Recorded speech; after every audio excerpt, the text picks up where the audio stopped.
र तपाईले मजाले हेर्नुभयो भने यहाँनिर एउटा चरा देखिन्छ। यो चरा चाहिँ अलिक परै छ।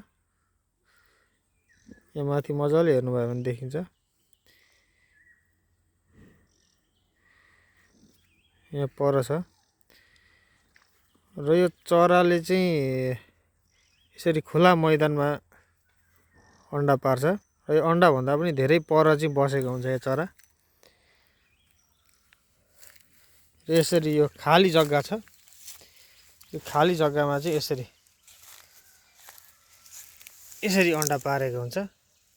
यो गुण भनेको पनि यही हो। यसले कुनै रुखमा यसरी घारीमा पार्दैन, यसरी खुल्ला मैदानमा यसले यसरी अन्डा पारेको हुन्छ। र यो माउ चाहिँ यसरी धेरै पर गएर बसेको हुन्छ।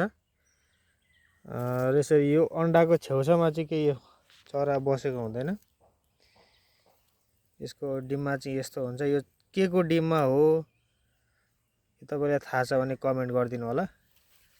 यसरी खुला मैदानमा, अब यता जङ्गलहरू छ हैन, यो जङ्गलमा चाहिँ यसले बनाउँदैन। यसरी खुला मैदानमा पानी पर्छ, हावा लाग्छ, घाम हुन्छ, तै पनि यसको अन्डा चाहिँ यसरी खाली मैदानमै बनाएको हुन्छ यसले।